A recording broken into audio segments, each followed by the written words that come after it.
Salam alaikum azzouflaoun, bonsoir, plutôt bonjour. Dans la situation où il se trouve, et en tenant compte de tous les facteurs en présence, nous pouvons dire que le régime algérien joue sur du velours. Pour le moment, et pour encore 2 à 3 ans, tant qu'il reste encore de l'argent en réserve, il peut continuer à acheter la paix sociale, à arroser généreusement ses alliés naturels, l'armée et les services de sécurité qui lui font rempart contre toute contestation éventuelle, à gaver les médias qui font marcher sa propagande. Pour le moment, il est donc paré. Mais si ses membres étaient doués d'une toute petite jugeote, ils auraient compris, comme des grands, qu'il ne faut pas attendre que le toit vous tombe sur la tête, que l'avenir se prépare, que les problèmes se règlent avant qu'ils ne se posent et que l'histoire n'a pas d'état d'âme. Ils auraient dû comprendre que pour éviter le pire, il faut toujours se dire que les vents ne soufflent pas toujours au gré des voiles. Et surtout, quand on est baron d'un régime aussi illégitime, particulièrement honni, il serait sage de garder en mémoire ce qui est arrivé en Libye. Et donc, en toute connaissance de cause, le régime ne peut pas ne pas savoir qu'il va lui falloir changer de fusil d'épaule, que les choses vont bientôt changer, peut-être de façon très brutale, puisqu'il ne va plus avoir les moyens de sa politique, dans le sens le moins noble du mot politique. Il a donc 3 démarches possibles à adopter. La première est qu'il continue comme ça, dans sa fuite en avant, en priant tous les Sidi Bel Ahmar de faire augmenter les prix du baril pour pouvoir continuer à vendre du vent et de la Californie mascarienne. Soit il s'estime plus fort qu'il n'est en réalité, plus carré, moins nuancé, et il mise tout sur l'armée, sur les forces de la répression, fait le dos rond en attendant la tempête et il tente de neutraliser toutes les forces de la société civile qui commencent à se préparer pour la suite inéluctable des événements. C'est ce qu'il fait en ce moment, en essayant de faire avorter toute initiative qui ne vienne pas de ses affidés et de ses relais, en terrorisant quiconque parmi ses anciens membres, ceux qui ont été évacués, de les broyer s'ils osent la moindre révélation, voire même la moindre confession sur leur forfait passé, quand ils étaient encore au cœur de la machine. Une méthode multiservice qu'il affectionne particulièrement, parce que c'est la seule qu'il sait, et c'est la seule qu'il a si longtemps éprouvée, où le mensonge couplé à la corruption de masse, saupoudré de menaces de replonger le pays dans la violence si le peuple ose bouger une oreille. Donc, pour le moment, il y est.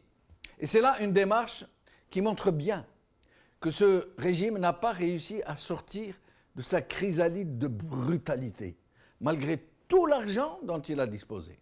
Il reste décidément incapable de penser sa propre sauvegarde, autrement que de rejoindre ses pénates d'outre-mer si jamais ça marche mal, ça tourne mal. Alors, comment pourrait-il dans ce cas sortir le pays du bourbier où il l'a lui-même mis, lui qui ne sait même pas prendre des dispositions pour se ménager une sortie honorable? Pourtant, n'importe quel kidam, doué du plus petit bon sens populaire, vous dirait que le régime serait bien inspiré de prendre langue avec l'opposition, latente ou déclarée, comme celle de la CLTD, dont une majorité, pourtant, une majorité de formation et de personnalité, étaient ses propres alliés, quand ils n'étaient pas ses propres commis. Or, comme s'il était frappé de suffisance, aveuglé par un sentiment surdimensionné de toute puissance, il ne voit pas que c'est sa dernière chance d'une transition en douceur, une transition qu'il pourrait même contrôler à la limite, où il pourrait être en position de force, où il pourrait faire passer certaines de ses conditions les plus exorbitantes. Il n'est malheureusement pas conscient de cela. Il n'est pas conscient que c'est sa dernière chance, que c'est peut-être la dernière chance du pays aussi, que s'il la rate, il ne pourra plus jamais en trouver de pareil et que les événements vont se précipiter bien plus vite et bien plus dramatiquement qu'il ne croit. Nous allons donc parler de tout ça avec nos invités de Mazafran et de la Coupole, si tant est qu'ils voudront bien venir nous parler. En attendant, nous avons avec nous aujourd'hui Brahim Younsi, président de l'UDM, et néanmoins analyste politique, qui restera avec nous tout le long de l'émission et qui essaiera de commenter les interventions des uns et des autres, en plus que de nous donner son précieux avis sur la question. Brahim Younsi, merci d'être avec nous. Brahim Younsi? Oui, je vous entends. Merci. Alors, nous allons passer deux images très rapidement de la salle de Mazafran et de celle de la Coupole, et je reviens à vous tout de suite. Mazafran.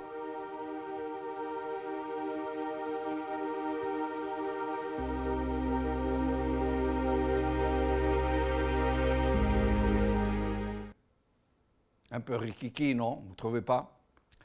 La Coupole.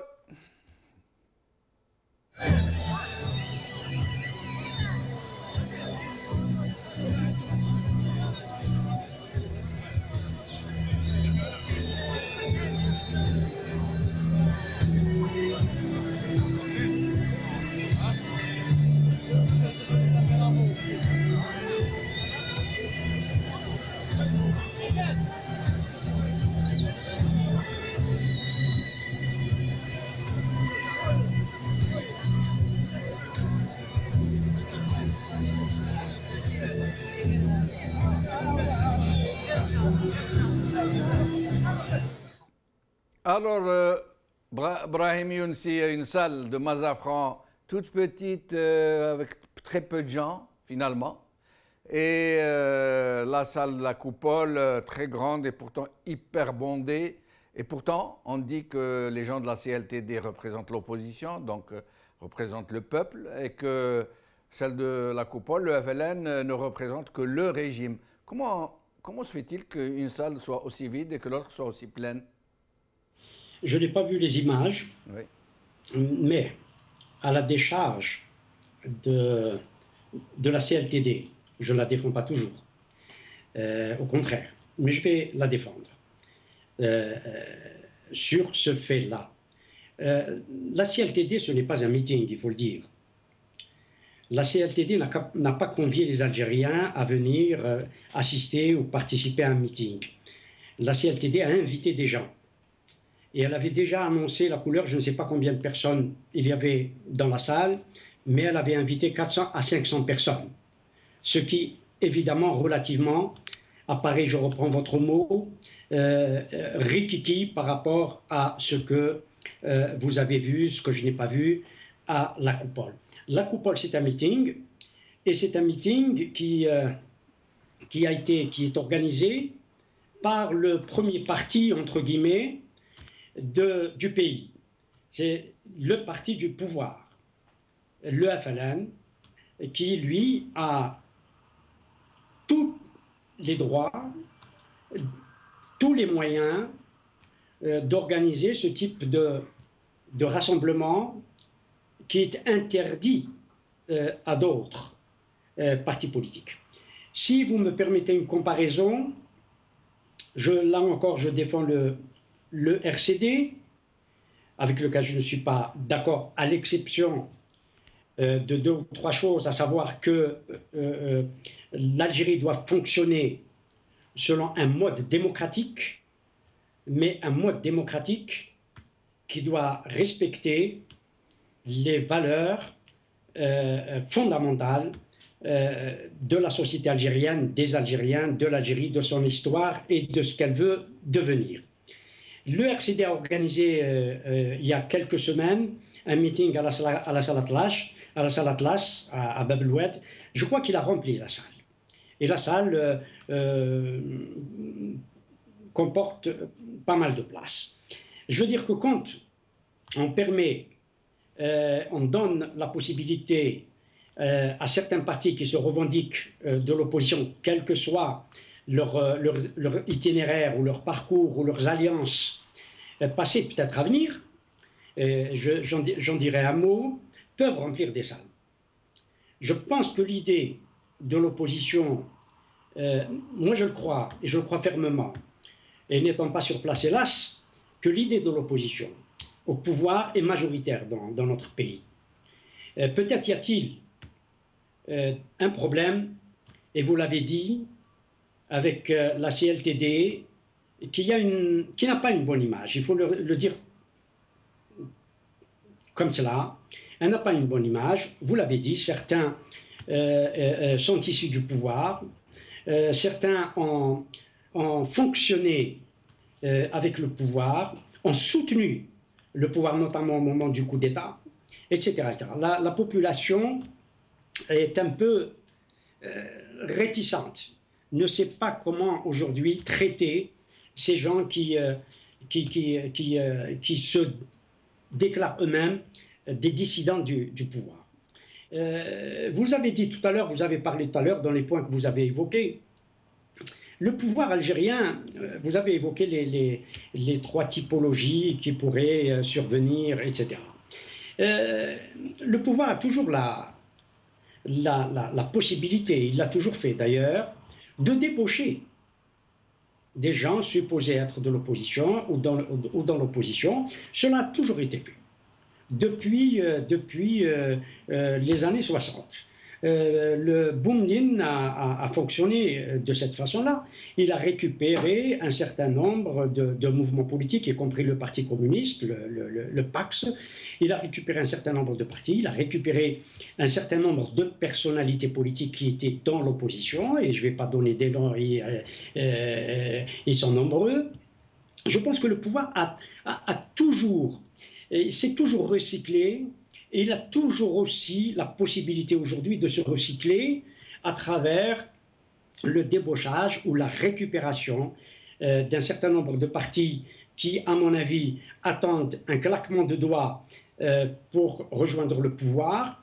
D'ailleurs, certains parlent de discussion, d'approche entre les partis du pouvoir ou le parti au pouvoir, c'est-à-dire le Front de Libération Nationale, et certains partis composant la CLTD. Mais à votre avis, avant d'en arriver aux questions plus sérieuses, comment le FLN a-t-il pu remplir cette salle de la coupole? Parce que c'est vraiment un parti du peuple, contrairement à ce qu'on croit, à ce que je crois personnellement. Pardonnez-moi, avec tout le respect que je dois aux personnes, aux Algériens et Algériennes qui sont dans la salle de la coupole, souvent, vous donnez un billet ou quelques billets et le voyage de la province vers la capitale, cela se fait partout dans le monde et vous remplissez 3 coupoles. Vous êtes en train de nous dire qu'ils ont rempli la coupole comme d'habitude, quoi, des casse-croûtes, un peu d'argent, un voyage à Alger, tout frais payé, pour aller faire la claque. Et là, sans vouloir insulter nos compatriotes qui sont dans la salle, oui. Évidemment, évidemment. Mais nous allons passer, restez avec nous, Brahim Younsi, nous allons passer quelques scènes des gens qui sont à Mazafran, qui s'expriment. نحن ننتظر من يعني ندوة ثانية للمعارضة هو تعزيز وتأكيد الانسجام الذي يعني حاصل منذ جوان 2014 وكذلك ربما وضوح رؤية مستقبلية للمعارضة فيما يتعلق بتعاملها مع الساحة السياسية المستقبلية. ويحيى زعيم غراب زعيم الأرندي رفض المرور به على جيف الكوبولي. الموالاة وموالاة الموالاة ففي الحقيقة هو في الحقيقة هو تشويش، محاولة للتشويش، ولكن الحقيقة هذا لا يضر المعارضة بل بالعكس يجعل وأنه تكون هناك فرز من هو مع السلطة فليذهب إلى السلطة، مثل ما أنا كتبت قلت الشامي شامي والبغدادي بغدادي. خطوة جريئة ترتقي لمستوى الأزمة الجزائرية وتتعدى الحسابات الضيقة الشخصية والحزبية. الخطوة الثانية للمعارضة ستكون بإذن الله عز وجل منطلق جديد للتوجه نحو جمع المعارضة في ميثاق موحد. الشعب ينتظر كثيرا من هذه الندوة، ينتظر قرارات عملية، ينتظر أن يتوجه الهيئة مباشرة إلى الشعب. ما نتمناه من هذه الندوة أن تجد المعارضة الحلول الفعالة والناجحة للأزمة التي تعيشها الجزائر اليوم من خلال المشاكل الاقتصادية والمشاكل الأمنية التي تحيط بها الجزائر. نتمنى أن تجد هذه الندوة اليوم أهم الحلول التي تدفع الجزائر إلى بر الأمان إن شاء الله. يكفينا فخرا نحن أعضاء هيئة التشاور والمتابعة للمعارضة الوطنية أننا استطعنا أن نحافظ على تماسك المجموعة لمدة سنتين، فهذا مكسب كبير. Brahim Younsi, vous êtes vous-même président de l'UDM, un mouvement politique, et vous êtes vous-même dans l'opposition depuis une quarantaine d'années au moins. Vous vous exprimez souvent, vous portez de véritables tribunes.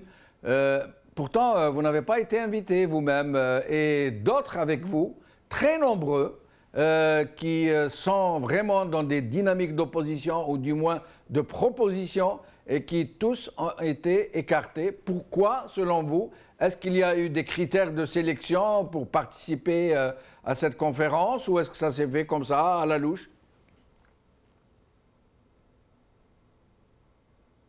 Brahim Younsi? Ah, on ne vous entend pas, Brahim Younsi. Moi, je vous entends. Ah ben, vous avez entendu ma question? Oui, j'ai entendu. Alors, je vous en prie, je vous en prie. Je peux dire, sincèrement, même si j'avais été invité, je ne serais pas allé, bien que l'initiative, et cette initiative est louable, mais je ne serais pas allé, parce que je ne crois pas que ça soit la bonne stratégie. Ceci étant, je crois qu'il y a, dans ce qu'on appelle l'opposition, il y a encore de la discrimination. On continue à discriminer, et c'est ce que le pouvoir, vous l'avez dit, d'autres partis, agréés ou non agréés, qui n'ont pas été sollicités, qui n'ont pas été invités à cette rencontre.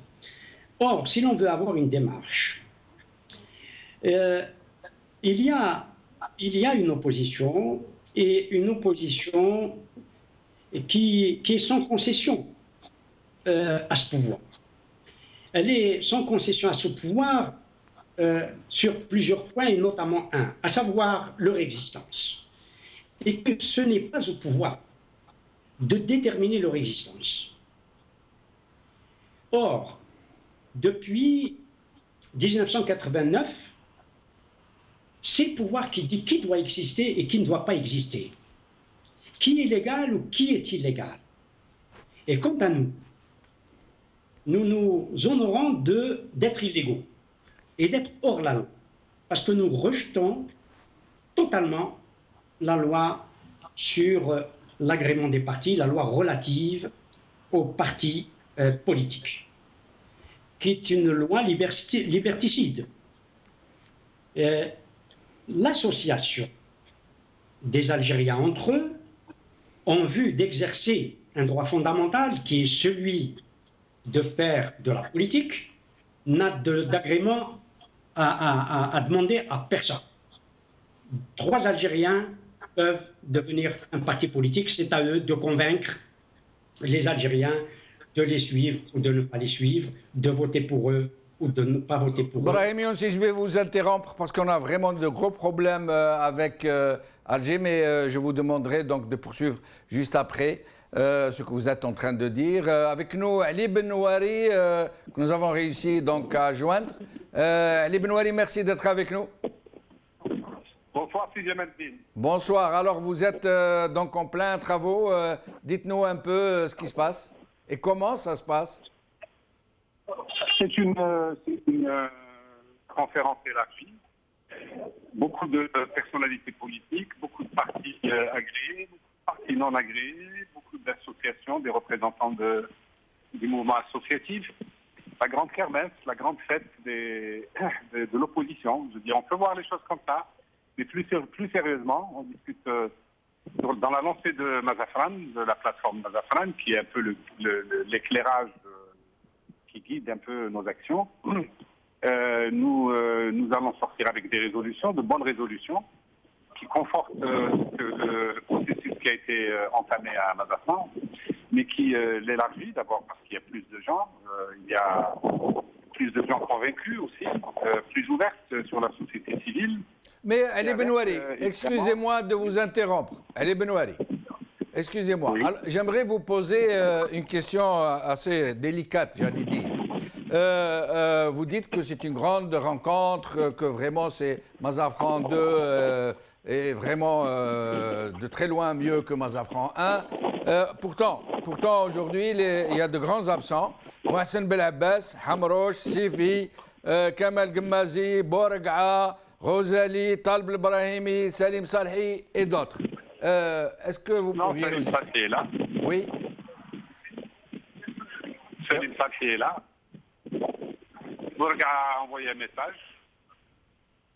Il est empêché, il est malade ou je ne sais pas, mais en tout cas, il a envoyé un message d'excuse. Donc, ceux qui ne sont pas venus parce qu'ils n'ont pas voulu venir, ils ne sont pas si nombreux que ça. Mohsen Belabbas est représenté par Saoudi, son adjoint. Donc, le RCD était là et bien là, il a pris la parole. Donc, ne tombons pas dans le piège du pouvoir qui cherche à décrédibiliser la conférence. C'est un grand succès. Et beaucoup de médias aussi qui sont présents. Mais vous savez, Ali Benouari, quand on voit les images de la coupole, où il y a des milliers de gens, c'est plein à craquer, et les images de Mazafran, la salle de Mazafran, franchement, il n'y a pas photo. Hein. Eux, ils sont beaucoup plus nombreux que vous. Comme vous savez, nous on fait de la politique, comme vous le savez, si Jamel Dim, comme ça se passe en Angleterre. Et c'est les militants qui viennent, les gens convaincus, tandis qu'à la coupole, c'est un bazar. Les gens vont faire des affaires là-bas. On les achète, on les paye pour qu'ils viennent. Ils viennent applaudir, ils sont pris en charge, ils sont transportés, ils sont choyés, on leur donne de l'argent. Et puis on amène les médias pour filmer, pour dire regardez comme c'est important. C'est pas très sérieux tout ça. Mais le peuple généralement ne s'y trompe pas. Regardez par exemple l'extrême variété de la représentation au sein de cette conférence nationale. Comparez-la avec la représentation du FLN, de ceux qui sont allés à la coupole. Il n'y a pas photo. Ici, c'est le cœur vibrant de l'Algérie dans sa diversité politique, idéologique, etc. Là-bas, c'est un parti, parti croulant, usurpé, représentant d'un pouvoir lui-même usurpé, avec tous les moyens de l'État. Tous les moyens de l'État sont engagés. C'est votre argent, si Jamel Din, je vous le rappelle. Vous savez que vous avez financé en partie ce qui se passe à la coupole, tandis que je vous assure que ceux qui sont là ont payé de leur poche. Et pourquoi, d'après vous, Saadani, qui dit que vous ne représentez rien, pourquoi a-t-il organisé ce contre-meeting aujourd'hui même, alors que vous aviez décidé de cette date depuis très longtemps déjà? Parce qu'il a peur. Il a peur et il voulait éclipser notre réunion en donnant à la sienne, en donnant au rassemblement du FLN, en lui donnant tout le face, toute la médiatisation qu'ils achètent évidemment avec les moyens de l'État pour décrédibiliser un peu ce que nous faisons ici. Mais ici, on ne fait pas. Ici, on réfléchit à l'avenir du pays. Tandis que là-bas, ils réfléchissent aux moyens de s'agripper au pouvoir et de garder ce qu'ils ont volé, garder la mise sur le pouvoir qu'ils ont usurpé. Ce sont choses complètement... C'est presque offensant, c'est Jamel Din, de comparer ce que nous faisons avec ce que font les gens du FNN à la coupole. D'ailleurs, on nous a refusé la coupole, on nous a refusé toutes les lignes de sang qui peuvent abriter. Je rappelle que vous avez demandé la coupole qui vous a été refusée. On vous a même avancé des arguments objectifs, alors qu'elle a été donc attribuée au FLN. Et d'ailleurs, nous-mêmes, on a refusé du monde, on a revu la participation de moitié, parce qu'on ne peut pas caser tous les invités. Ça nous a posé quelques problèmes, parce que beaucoup plus de gens ont voulu venir, mais on a été obligé de tenir compte des dimensions de Ali Benouari, on vous entend pas très bien, donc nous vous rappellerons tout à l'heure pour essayer d'en savoir plus sur vos travaux, sur ce que vous avez décidé, sur la manière dont se mènent ces discussions. Je reviens à Brahim Younsi. Oui, je vous entends. Brahim Younsi, je vous laisse commenter ou poursuivre ce que vous disiez quand je vous ai interrompu, je vous en prie. Oui, non, je disais, je viens d'écouter un des représentants de la CLTD. Je pense que j'ai entendu les discours que vous avez passés des participants à cette conférence de la CLTD. Il y a beaucoup de langues de bois. Il y a énormément de langues de bois. Il faudra que...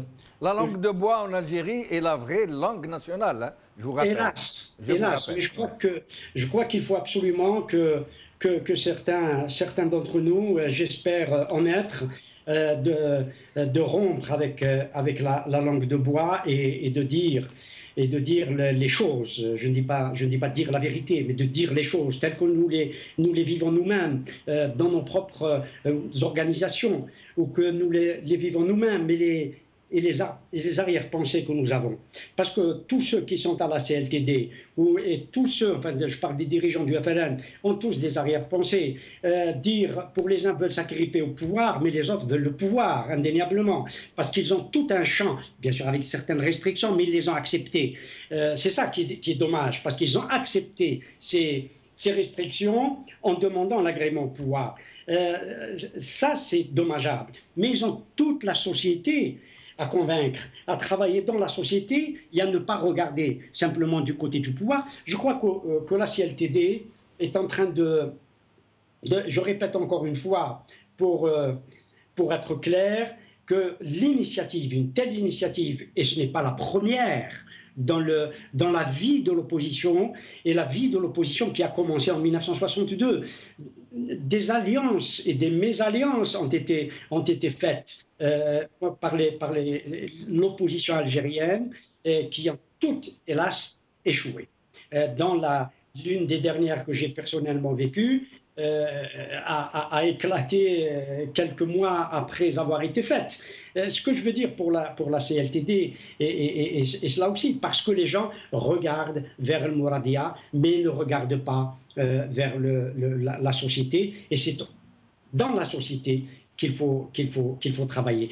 Tout le monde regarde le pouvoir, tout le monde veut devenir ministre, tout le monde veut devenir responsable au pouvoir. C'est ça que le peuple pénalise. Et c'est ça ce que le peuple ne veut plus, parce que le pouvoir, savent que le pouvoir corrompt.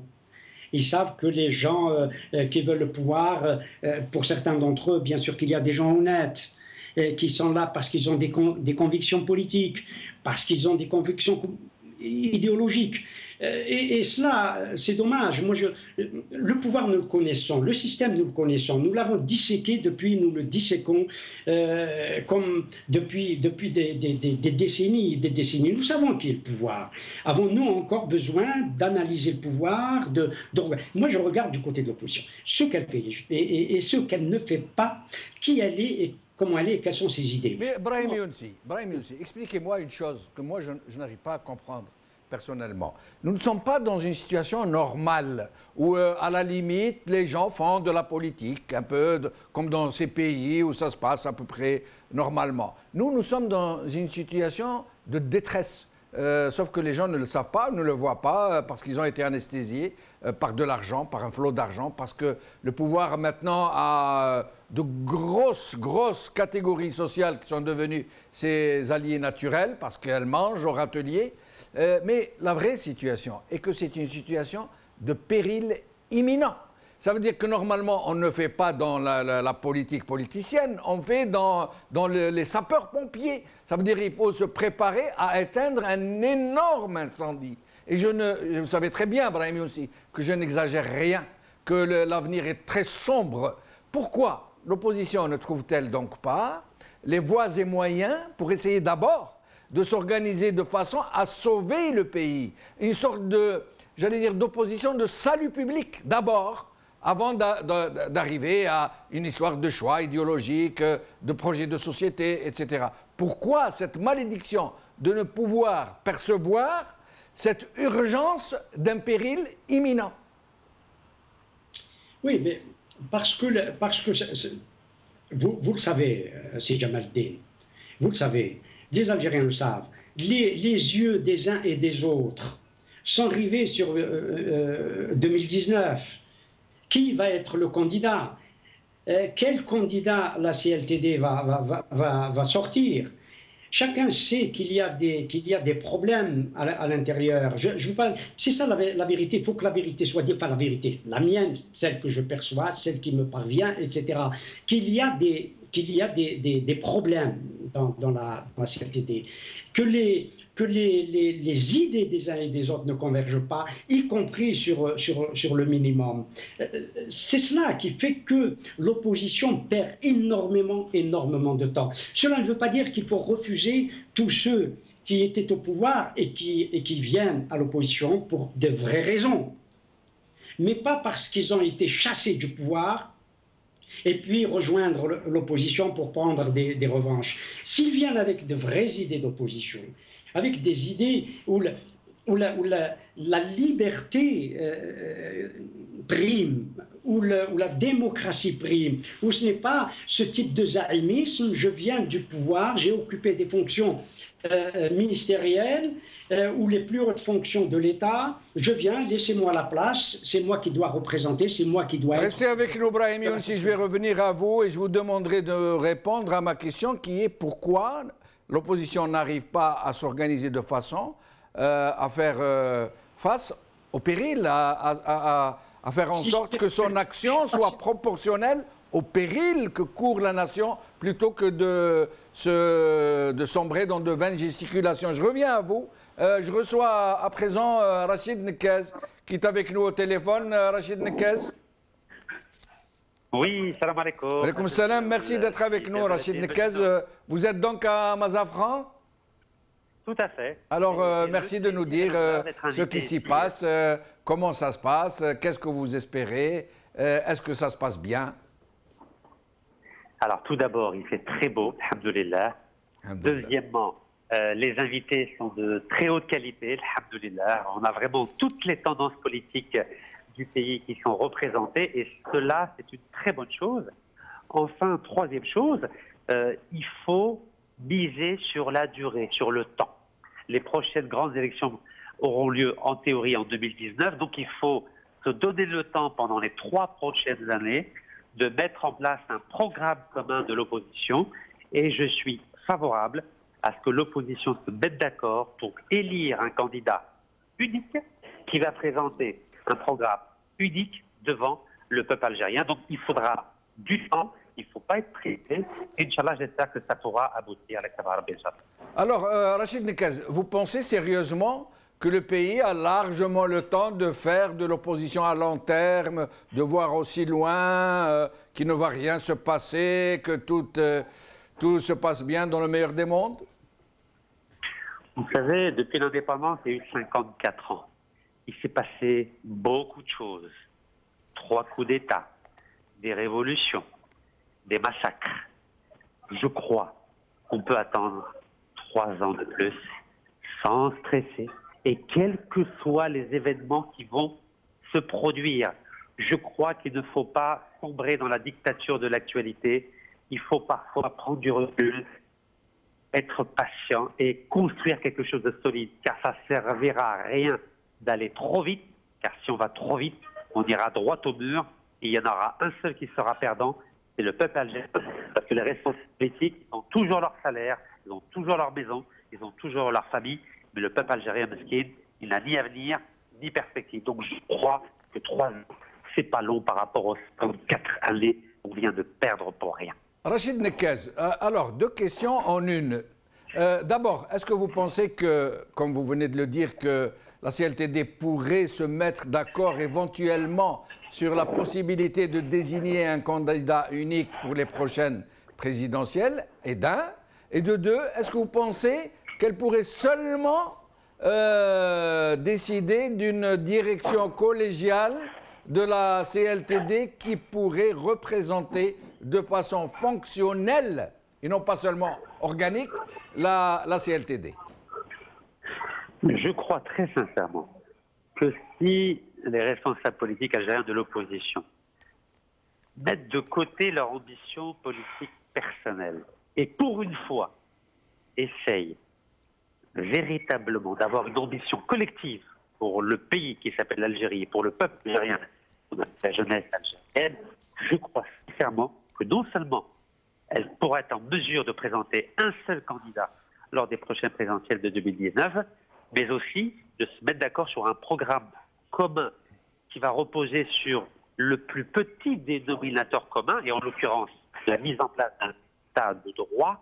Je crois qu'un candidat unique plus la mise en place d'un État de droit, je crois que ce sera déjà beaucoup si on arrive à cet objectif d'ici 2019, Inch'Allah.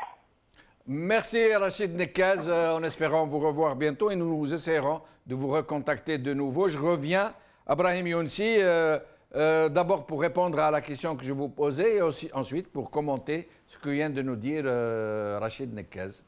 Oui, c'est vrai que vous avez raison qu'il y a un péril. Il est là, le péril. Vous savez, c'est pas le même. Ce n'est pas le même. Et c'est 60 ans en arrière. La situation internationale, évidemment, n'est pas la même. La situation régionale n'est pas la même. Souvenez-vous, le FFS avait pris le maquis, avait pris les armes.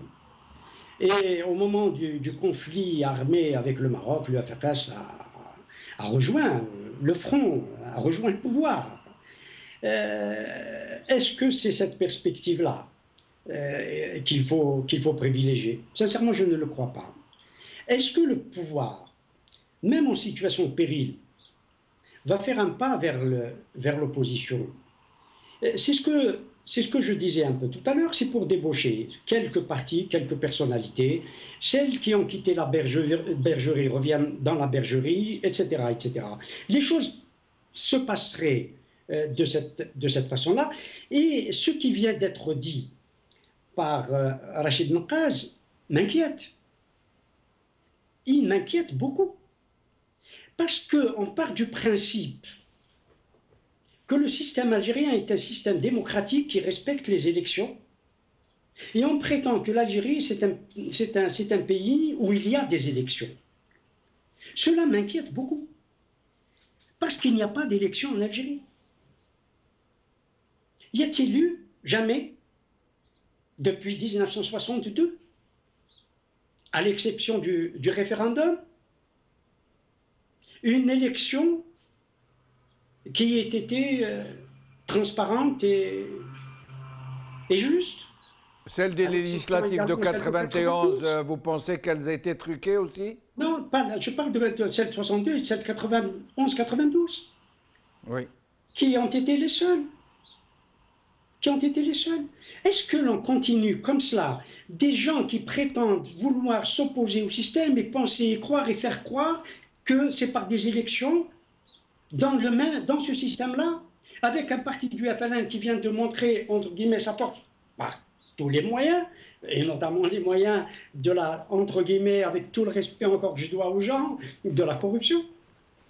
Parce que c'est corrompre les gens que de leur donner un billet de $100, pardonnez-moi, 200 dinars, je l'ai fait exprès, de 200 dinars, et de les mettre dans un autobus. Ah, ce n'est plus 200 dinars, il paraît que les tarifs ont augmenté. Hein. C'est des salaires, c'est 10 000, 20 000 dinars. Il y a les moyens, on a les moyens de sa politique. C'est ça qui m'horripile. Tous ceux qui sont intervenus de la CLTD m'horripilent là-dessus.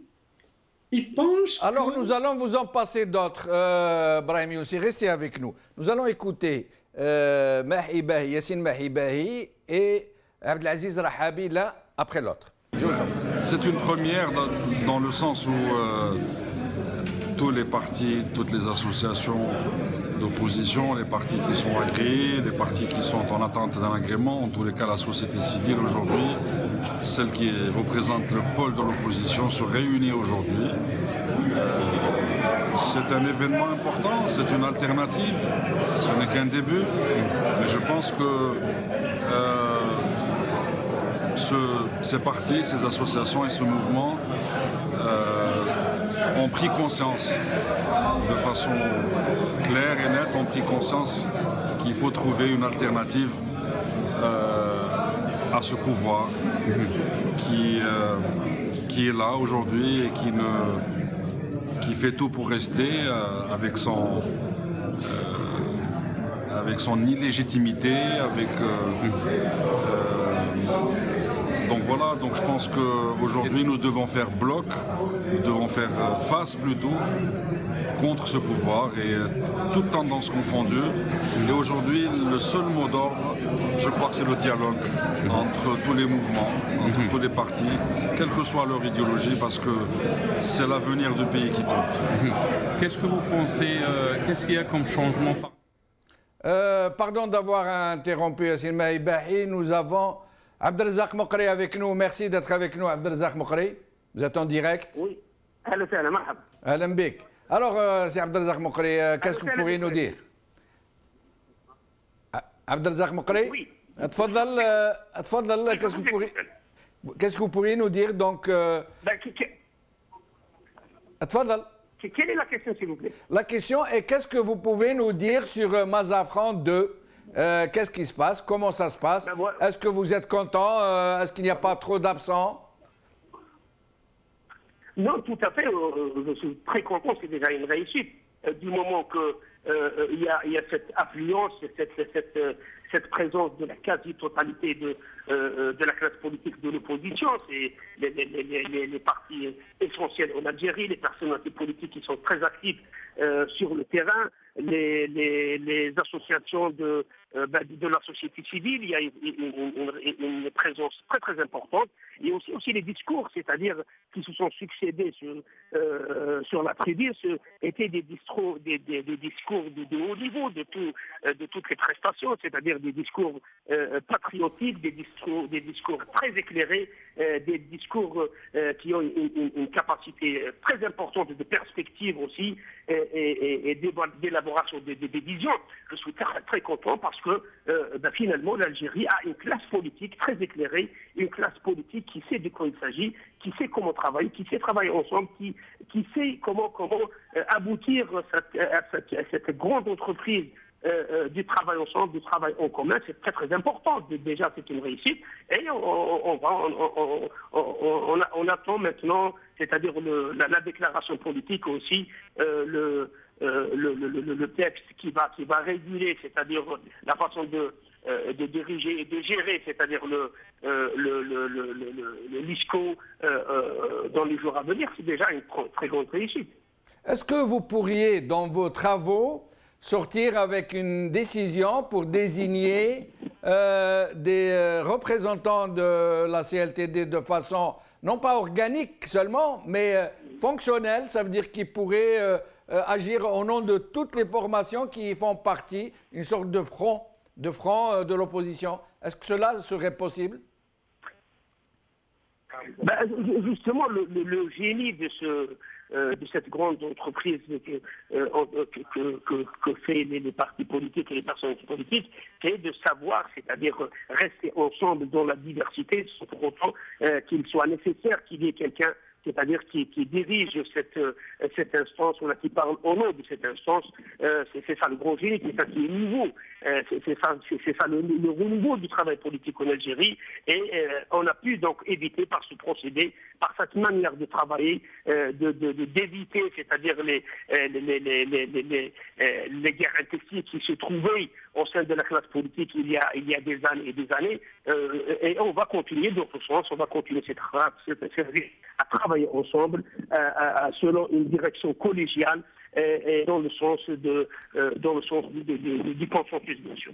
Rachid Nekaz vient de nous parler de son souhait, si ce n'est son projet, d'arriver à la désignation pour les prochaines présidentielles d'un candidat unique sur lequel vous vous mettriez tous d'accord. Vous pensez que c'est possible, ça?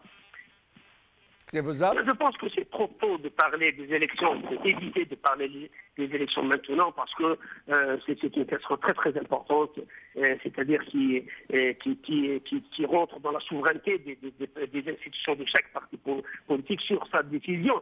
C'est une question qui va être débattue le moment venu lorsque les échéances se rapprochent.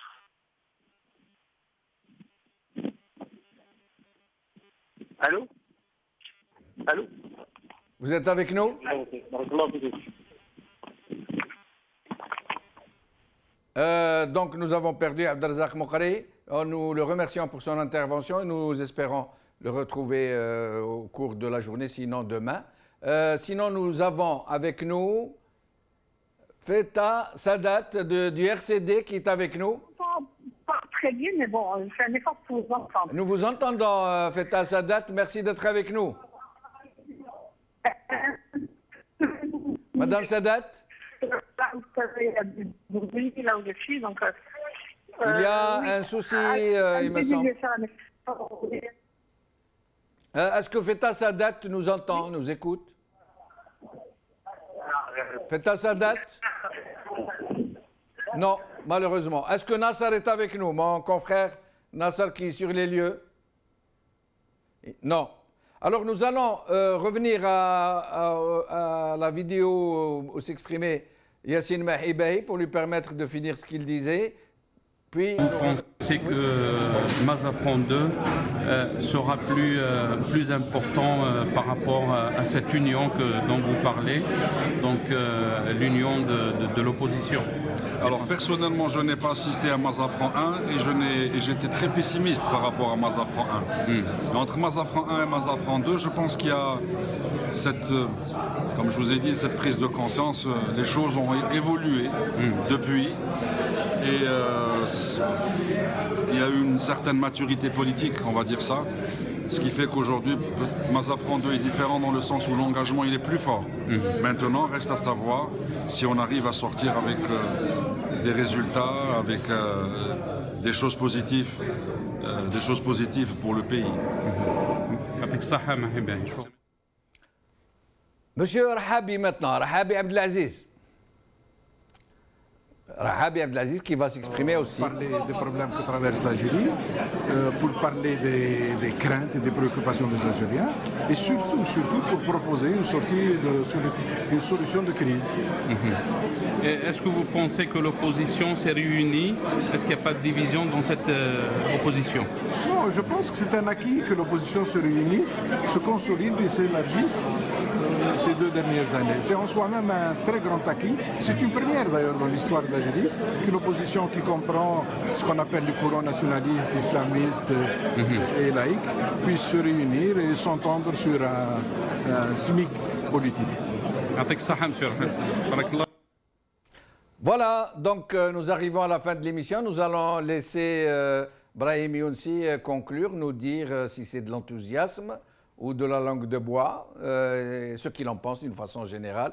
En 2 minutes, Brahim Younsi, s'il vous plaît. Ils peuvent être enthousiastes. Ils ne peuvent pas être autrement qu'enthousiastes. Ils organisent, c'est déjà une réussite, etc. etc. Bon, c'est leur appréciation. Je ne suis pas sur place pour en juger. Mais sur ce que j'ai entendu, je le répète encore, cela m'inquiète. Cela m'inquiète parce que ces gens croient que le pouvoir, le système, peut leur laisser la place demain en 2019. Rachid Taqaz, c'est peut-être celui qui a été le plus proche ou le plus loin de la langue de bois. C'est en disant les choses telles qu'elles sont, à savoir qu'il y a des gens qui sont dans la compétition pour la présidence. J'ai une liste de noms de personnes qui envisagent de se porter candidate à la présidence de la République en 2019. Donc il va y avoir des primaires, comme l'on dit ailleurs. qui sera le candidat de la CLTD. Faut-il encore de s'entendre, parce qu'on a parlé d'état de droit, encore faut-il s'entendre sur les catégories qu'il faut y mettre. Je crois que les partis, j'ai entendu aussi dernièrement les laïcs sont aux côtés des islamistes, etc. etc. Alors que tout cela, c'est un peu embrouillamini. On ne sauvera pas l'Algérie comme cela. Il faut que les choses soient claires. Il faut que les idées soient claires, parce que les positions politiques viennent des positions théoriques que nous avons. Or, en termes de positions théoriques, j'ai entendu Makri qui est le cadeau enrobé, à savoir que lui qui, je parle du MSP, et Makri on est son chef aujourd'hui, qui a toujours eu de fer au feu, qui a toujours eu un pied au pouvoir et un pied dans l'opposition, et qui continue à avoir cette stratégie, entre guillemets, ou en tout cas cette tactique, de manger avec le loup et de pleurer avec le berger. Ça, moi, j'ai la pratique de ce parti-là qui croit faire de l'opposition à son propre gouvernement. Ça me paraît compliqué, très compliqué. Sincèrement, je n'ai aucun espoir personnellement. Je ne dénonce pas, encore une fois, ce type d'initiative qui peut être porteuse d'espoir, et d'abord l'espoir non pas de ceux, et l'enthousiasme de ceux qui étaient dans la salle à Mazafran, mais l'enthousiasme de la population. Merci. Comment la population algérienne va percevoir cela? Comment elle va analyser cela? Comment elle va juger cela? C'est ça qui me paraît le plus important, et je crois qu'il y a encore beaucoup à faire. Merci Ibrahim Younsi. Je précise seulement que nous inviterons de nouveau Abdelrazak El-Mokri pour répondre à ce que vous venez de dire sur lui, c'est son droit.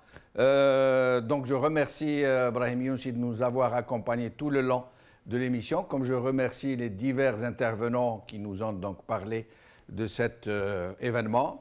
Merci à vous d'avoir suivi cette émission. Je rappelle que la couverture se poursuit toute la journée, une partie de la soirée, et que vous me retrouverez moi-même dans une autre émission à 19h, heure d'Alger. Merci, à tout à l'heure.